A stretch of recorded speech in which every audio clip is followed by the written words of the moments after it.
आदरणीय सुधीर भाई गोयल जी, स्वामी सूर्यानंद जी, देश विदेश से आए विद्वज्जन, अतिथि महानुभाव, देवी और सज्जनों, मीडिया के सभी मित्रगण, आप सभी को सादर प्रणाम करता हूं। आप सबका हार्दिक स्वागत और अभिनंदन भी करता हूं।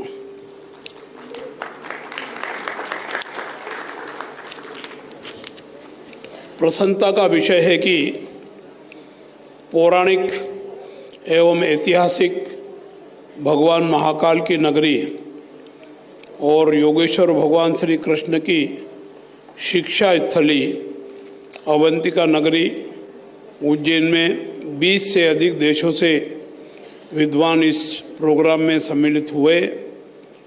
मुझे ये जानकर बहुत प्रसन्नता हो रही है कि इस कॉन्क्लेव में आए विद्वान देश दुनिया में धर्म, अध्यात्म, योग, आयुर्वेद, वेद, जीवन प्रबंधन जैसी संस्कृति की सुगंध देश और दुनिया में फैला रहे हैं।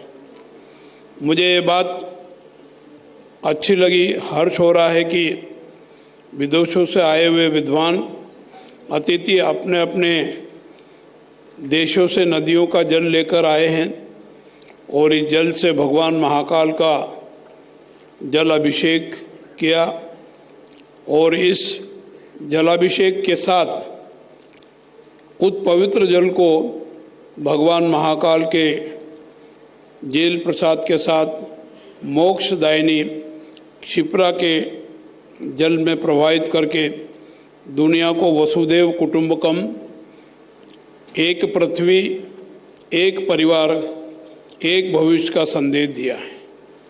निश्चित रूप से यूनाइटेड कॉन्शसनेस ग्लोबल संगठन भारतीय संस्कृति एवं आध्यात्मिक ज्ञान और समग्र विकास के प्रचार प्रसार के लिए पिछले कई वर्षों से देश और दुनिया में प्रशंसनीय कार्य कर रहा है।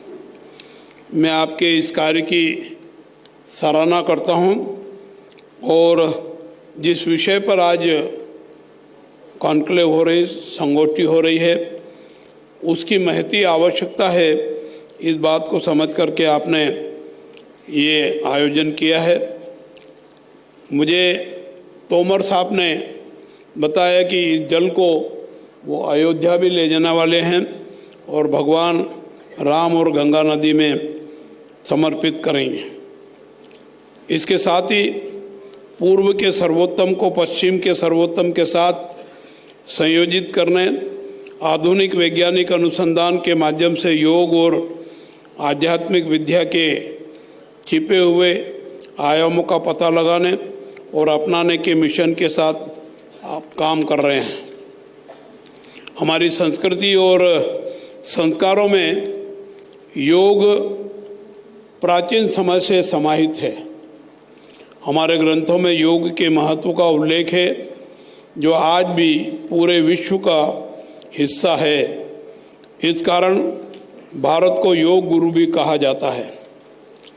स्वामी विवेकानंद जी ने पुरातन भारतीय संस्कृति एवं परंपरा की वैदिक कालीन विधा योग की विशिष्ट विधाओं से देश दुनिया, खास तौर पर युवाओं को बखूबी रूबरू कराया।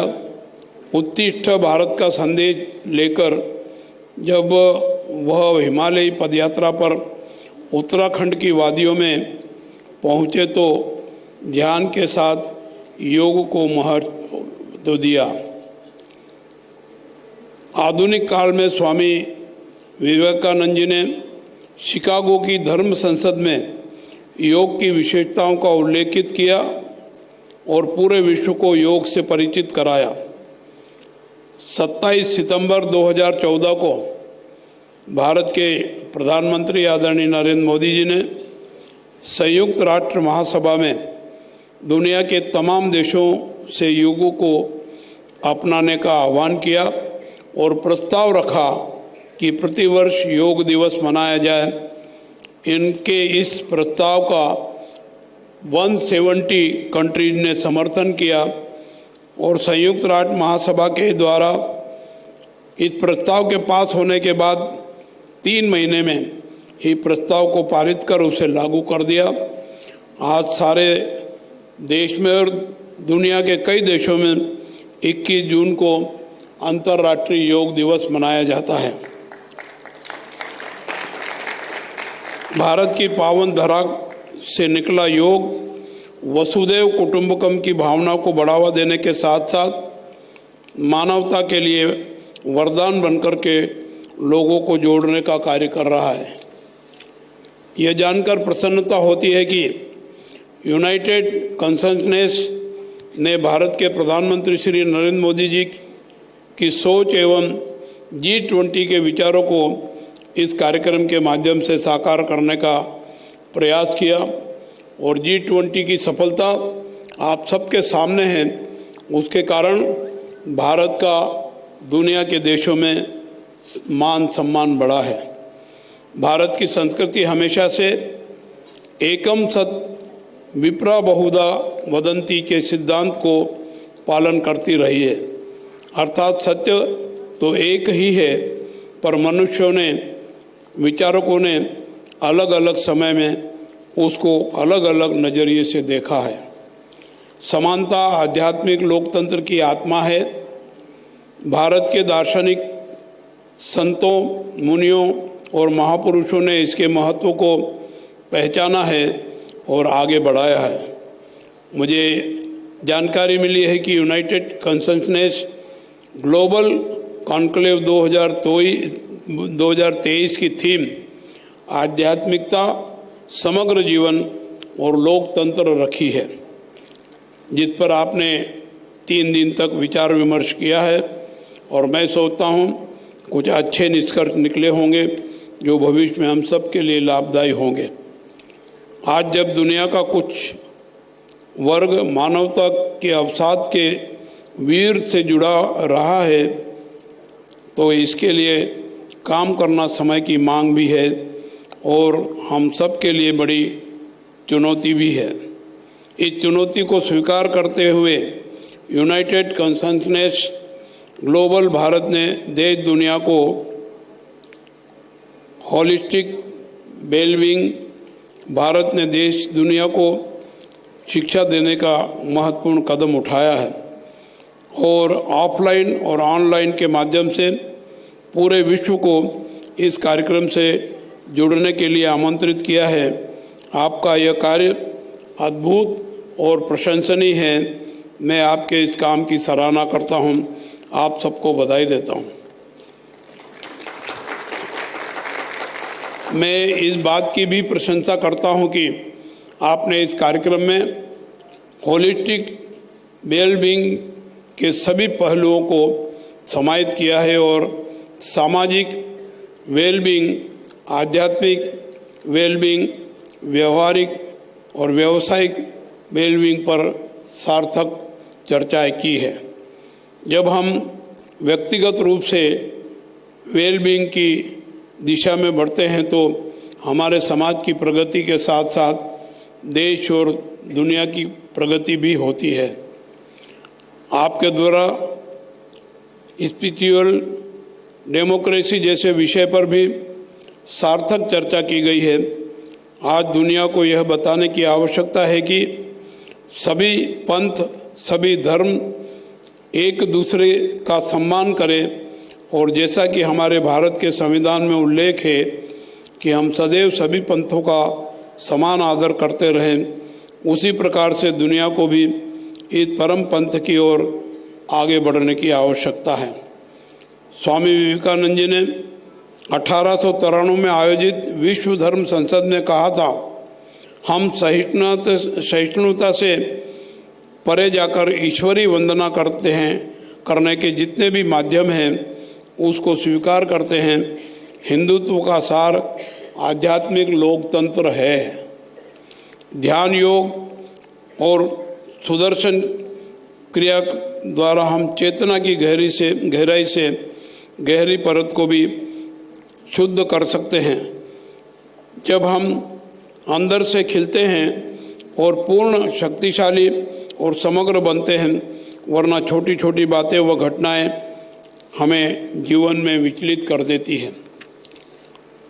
जब जीवन के आध्यात्मिक स्तर पर ध्यान दिया जाए तब एकता, जिम्मेदारी, करुणा और दया आदि के भाव समूचे मानवता के लिए हमारे मन में उजागर होते हैं। ज्ञान जो प्रेम और वृद्धि को जोड़ता है, प्रेम और बुद्धि को जोड़ता है, मन में आनंद भर देता है और हमें विशाल दृष्टिकोण और विशाल हृदय देता है, वही आध्यात्मिकता है।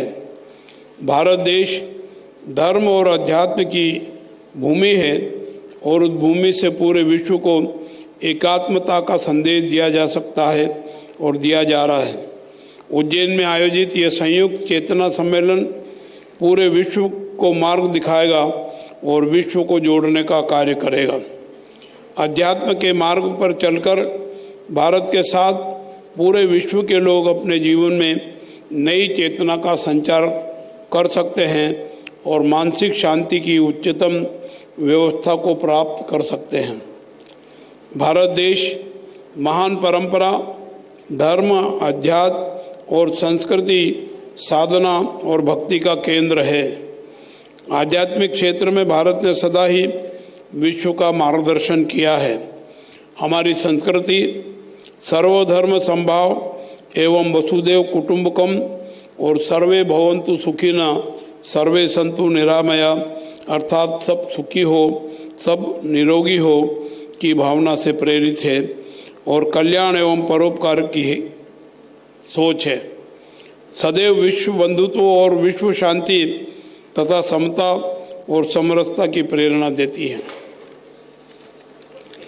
हमारा दर्शन, धर्म, अध्यात्म और संस्कृति अति प्राचीन होकर आज भी प्रासंगिक है। इन्हें अंगीकार कर विश्व कल्याण और विश्व शांति की दिशा में सहभागी बनने के लिए मैं आप सभी का आह्वान करता हूँ। अलग अलग विधाओं के आध्यात्मिक गुरु विद्वान एक मंच पर एकत्र होकर इस अनूठे 3 दिवसीय संयुक्त सम्मेलन में इस कार्यक्रम में आए और कार्यक्रम में आने के साथ उन्होंने अपने विचार व्यक्त किए और विचार व्यक्त करने के साथ ही साथ 24 से अधिक विषयों पर विचार विमर्श किया, जो हमारे लिए भविष्य के मार्गदर्शक सिद्धांत के रूप में स्वीकार्य होंगे। इस अद्भुत अलौकिक कार्यक्रम के लिए United consensus global ICCR, Indira Gandhi राष्ट्रीय मानव संग्रहालय एवं संस्कृति मंत्रालय भारत सरकार को धन्यवाद देता हूँ। यूरोपीय योग फेडरेशन एवं योग विद्या जर्मनी को भी मैं धन्यवाद देता हूँ, जिन्होंने धार्मिक आध्यात्मिक अवंतिका नगरी उज्जैन को इस महत्वपूर्ण कार्य के लिए चुना है। मैं इस बात से भी बहुत खुश हूँ कि ये कार्यक्रम मेरे गृह नगर उज्जैन जिले में आयोजित हो रहा है। मैं इसी उज्जैन जिले के गांव रूपेटा नागदा का रहने वाला हूं। कर्नाटक का गवर्नर जरूर हूं, पर मैं मध्य प्रदेश का ही मूल निवासी हूं। आज के इस अवसर पर कर्मयोगी बने इस नाम की एक पुस्तक जो तोमर साहब द्वारा रचित है, उन्होंने बनाई है। उसमें कर्म योग, उपासना योग, राजयोग, ज्ञान योग और भक्ति योग का उल्लेख है। और आप जिस उद्देश्य से कार्यक्रम कर रहे हो, मैं सोचता हूँ उन उद्देश्यों को पूर्ण रूप देने की दृष्टि से इस किताब में इन सब बातों का उल्लेख किया होगा। भगवान कृष्ण पर आधारित भगवद गीता का 5वां अध्याय कर्म योग पर ही लिखा गया है। कर्म की प्रधानता इसमें दिखाई होगी। निश्चित रूप से अध्यात्म के साथ साथ हम कर्म पर भी विश्वास करें और अच्छे कर्म करें, सद्मार्ग पर चले, इससे हमको इसकी प्रेरणा मिलेगी। मैं इसके लिए तोमर साहब को बहुत बधाई और शुभकामनाएं देता हूं। भारतीय संस्कृति के इस गौरवशाली कार्यक्रम को सफल बनाने में महत्वपूर्ण योगदान देने के लिए डॉक्टर विक्रांत सिंह राठौड़ लिखा है तोमर जी एवं डॉक्टर श्वेता तोमर जी और अंकित ग्राम सेवा धाम संस्थापक सुधीर भाई गोयल आदि बहुत सारे इस आयोजन को सफल करने में लगे हुए थे। उन सब का हमने सम्मान किया। मैं उन सबको बहुत बधाई देता हूं, शुभकामनाएं देता हूं। मैं इस सफल आयोजन के लिए आप सभी को बधाई और शुभकामनाएं देता हूं। आप सबके उज्जवल भविष्य की कामना करता हूं और मुझे भी यहाँ आकर के कुछ सीखने समझने का अवसर मिला, अध्यात्म की ओर प्रेरणा मिली। निश्चित रूप से हम वैसे पहले से ही इस मार्ग पर चलने का प्रयास कर रहे हैं, पर आपके इस कार्यक्रम से हमको और इस कार्यक्रम को आगे बढ़ाने की प्रेरणा मिल रही है। मैं आप सबके प्रति आभार व्यक्त करता हूं। मेरी वाणी को विराम देता हूं। धन्यवाद। जय हिंद, जय भारत।